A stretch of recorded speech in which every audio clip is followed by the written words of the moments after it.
Shalom. This is your brother Hawak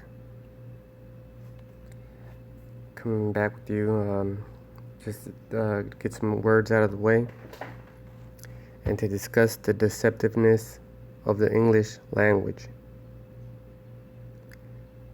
Kal halal Yahweh Ba'Shem Yahweh Shai.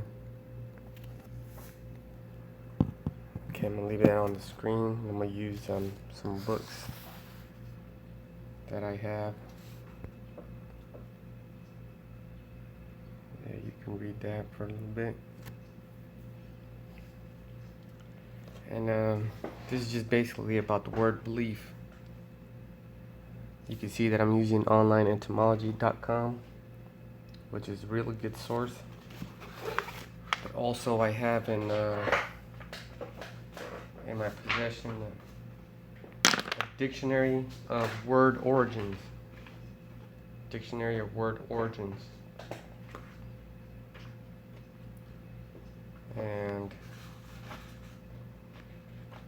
we're going to break down that word belief.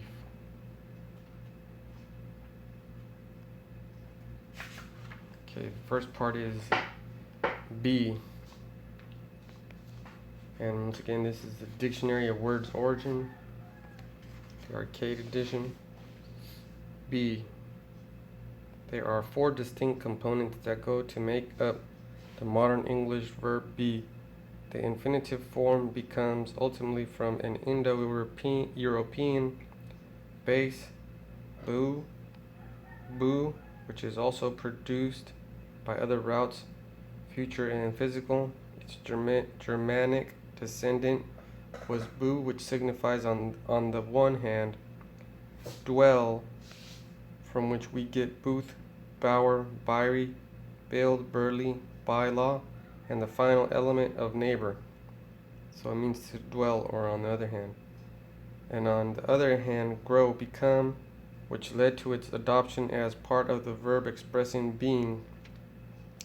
In Old English, particularly with the future sense of coming to be. Am and is going is go back to the ancient Indo-European verb be, s or s, which it has contributed massively to be. Verbs throughout all Indo-European languages, third person presents singulars: Greek esti, Latin est, French est, German ist, Sanskrit asti, Welsh is. For example, the Indo-European first and third person singular forms were respectively esmi and esti.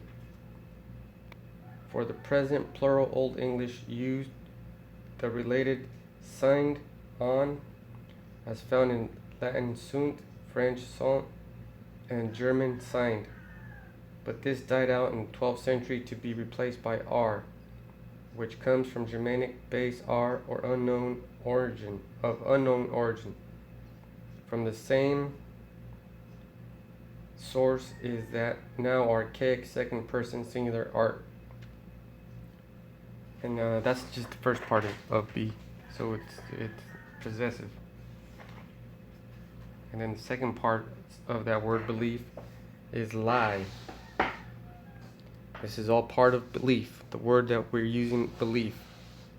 Remember, English is the most deceptive language. And language is, there's 5 meanings in the dictionary. I use Oxford Dictionary, the book. And I'm using the 5th definition, the vocabulary of a particular group of people. So that's what we're going to be defining language as. And English, there's the adjective of the land and the language of it, which is England. Noun, the English language used in Britain, Canada, and many areas now or once under British jurisdiction. And jurisdiction is the authority to interpret and apply the law. So the language that they're using is under the jurisdiction of our captors, because we are slaves still. if you're a Hebrew Israelite, then you're a slave with some sort of freedoms. But if you think you're black conscience or anything else, flat earther or whatever you believe in, it's a lie. It's a lie that's instituted by the manipulative source of language. Because this is the only truth that you can have. Because the Bible explains it all, and it's not for everybody. First of all, you got to be the elect, and pretty much you have to be an Israelite of the elect. All right. So we're in the second part of belief, which is lie. English has two words: lie, the verb recline. So when they say recline, that's a lie. To go back together with its Germanic relatives: German liegen, Dutch liegen, Swedish liga, Danish liege. The prehistoric base leg, or variant of the base lag which produced lay, both came ultimately from Indo-European lech, loch, whose other English descendants include litter and low. So it's a pretty low that you believe in Jesus Christ. The verb tell untruth and its related noun come from Germanic base, lug, low, and all these words are part of belief. So I'm gonna get a definition for all of them. And it basically lie goes back to the word warlock, and we know what that is. Okay, so this is a form of English that's being given to you, and it's a form of sorcery. All right, you're being lied to. Whatever you believe in is something that you accept as a lie, and we're gonna find out that that's just what it is. When you believe in something, you accept it as it's a comfort to you, because the truth isn't all that comfortable. Shit. And then the other word that comes from it is lig, L-I-G. The verb lig, meaning freeload, sponge, and its derivative liger, achieved a particular prominence in late 20th century British English, but in fact its roots go back far into the past. In origin, it's simply a variant version of the verb lie or recline. So when they use that word lig in there, it's pretty much a lie. It's like in the sense of lied about or lounge about lazily. That's a damn form of lie. And then there's another word, which is love. I'm gonna put these things together, and I'm gonna show you that when you believe in Jesus and that He's all peace and everything, you're believing a lie. I'm gonna try my hardest not to use that word, but believe, the word believe. Love. The word love goes back to the Indo-European lube, which has spawned a huge lexical progeny, which means all kinds of words came from it. Not just words for love. Love's Germanic relatives such as German Lieb and the Deutsch Liebde, as well as the archaic English leaf, deer, and leaf, it has lie in it. In Latin, libido, strong desire, source of English, libidinos, but also words for praise, German Lob and Dutch Lof, and belief, German Glauben, Dutch Geloven, English believe. Okay, see, so now I'm bringing it back. The English believe, the sense find pleasing, is primary. So that's the primary definition of belief. To love is to believe something that you find pleasing, because the truth you don't find pleasing. It's like a slap to your face. It's a wake-up call. It's the drill sergeant waking your ass up at 4:28, telling you guys fucking shit, shower, and shave in less than 15 minutes. It's unpleasant. Okay, so going back to the sense find pleasing is primary. It subsequently developed to praise, and probably via be satisfied with, to trust, believe. So you're satisfied with Jesus, sweet Jesus, and everything he stands for, which is all love. Everybody's gonna make it. You're already saved, which is a damn lie. Okay, so we had to get those words, and don't forget that the letter J is an invention. So his name is not Jesus. His name is Yahushai, and his father's name is Yahweh. And when you call on the names, you're supposed to call on Yahweh, Bahashem, Yahushai, which is the Father, the Most High's name is Yahweh, and Bahashem means in the name, and Yahushai means he delivereth, and you can find what his name means. The definition of his name in Matthew's 1 and 18, or the second chapter, one of those two. I'm not quite sure. Now I'm gonna get some scriptures, and this is why I'm telling you all this. I'm telling you all this basically because you need to know. All right. 31 and 32. Okay, this is John 8 and 31. Then said Yahushai to those Jews which believed on him. And another thing about language being deceptive, if you're reading the modern English, it'll say Jesus. But if you're reading the 1611, it'll say Isis. And the letter J is a perfect example of deceptive language. It basically doesn't exist. It was invented for you to believe in it. Which believe in it means a lie, or whatever you accept to be pleasing to you. Okay? Then Yahushua said to those Jews which believed on him, if ye continue in my word, which his word is the truth, then are ye my disciples indeed, and ye shall know the truth, and the truth shall make you free. Right. So the truth of that word believe is pretty sinister. It's basically to accept a lie to comfort your ass. Alright? So that word believe is basically a sorcery. If you've been paying attention. Okay, and this is another precept. Isaiah 42 and 7. So why am I telling you all this? Why is it important for you to know this? This is why. Isaiah 42 and 7. To open the blind eyes, to bring out the prisoners from prison, and them that sit in darkness out of the prison house. Those that sit in the darkness of the prison house. And you guys are prisoners right now if you believe in Jesus, or if you don't believe in anything, you're prisoner to whatever you believe. And remember that word belief is sorcery. So you're a victim, no, not even a victim, you're a willing participant in, by not searching things out. You're a willing participant in your own sorcery, in the witchcraft being used against you. Like that movie Get Out, that movie is a good movie.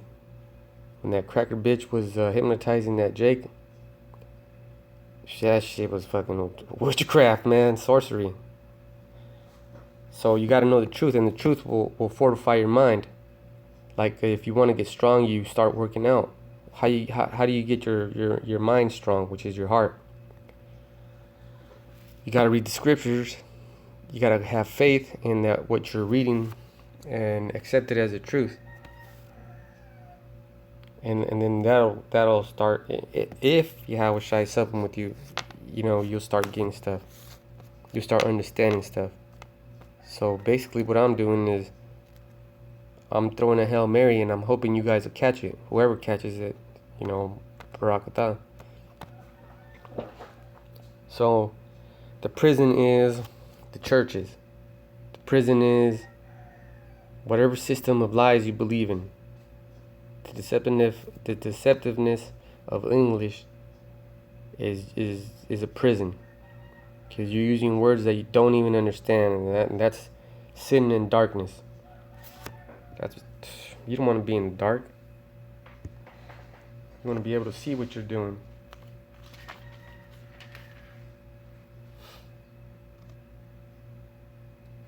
This is Psalms 107 and 10. Such as sit in darkness and in the shadow of death, being bound in affliction and iron. Because you're sitting in darkness, in the shadow of death, because darkness is the shadow of death. So when you call yourself black, what does black mean? It means there's no light there. So you're basically calling yourself death. Think about what you call yourself. It's been a long time. Well, at work, I have to refer to myself as Mexican. You know, the people that came from Mexico are Mexica, and Mexica means people of the Messiah. And I can't go around telling these motherfuckers things like this, because they'll be like, "Oh, this guy doesn't want to be American." Goddamn right, I don't want to be American. I'm forced. Well, this is why. To verse 11, because they rebelled against the words of the Most High and contemned and contempt the counsel of the Most High. So what's the counsel of the Most High? Is these laws, statutes, and commandments, which was given through Yahushua. You don't want to follow the laws, then you're going to sit in gross darkness. Basically, you're going to be surrounded by death. You don't want to be surrounded by death. You gotta be a stupid mother scooter to want to be surrounded by death. Because this is real life, even though, you know, I have to. Because who do you trust in? I trust in the Most High. I trust in Yahweh Bashim Yahushai. And I'm just saying this as a point because at work, right, at slavery, I signed a letter saying that I would accept full-time work, full-time with all the benefits, when I don't even claim none of the benefits, because this ain't what I'm looking for. I just want my daily bread. And these motherfuckers forced me to take 3 days off because they said they didn't have funds to pay the salary that me and this other coworker will, because we already signed the agreement saying we're going to get 40 hours. Basically, we only got 16. So you can't trust this system, especially if you're an Israelite. Alright, this is Acts 26 and 18. To open their eyes and turn them from darkness to light. What's darkness? Whatever you believe in, as long as if it's not the truth, which is the truth of the Bible, if you don't believe in that, then you're sitting in darkness, my friend. Darkness. And what's the light? The light is a word.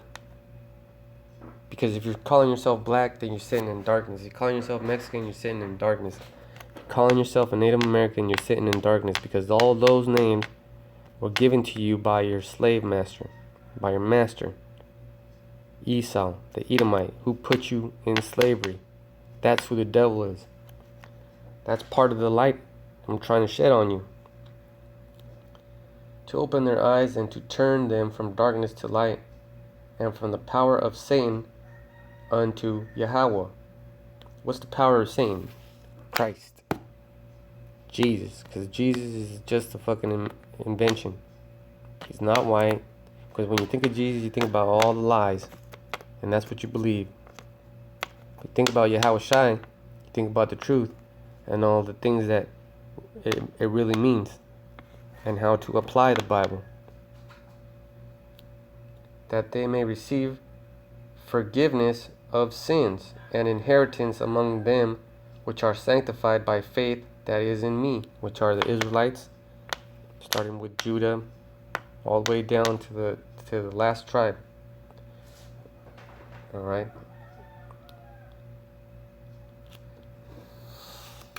Let me close this out. Let's see. This is a situation with Yahushua, and basically This is the program. If you don't get it, Salakia. If you do get it, so good. Keep studying. This is Matthew 13:10. And the disciples came and said unto him, Why speakest thou unto them in parables? And a parable is like a riddle. Now, when I was a young boy, my grandfather, he would always talk to me in riddles. Always.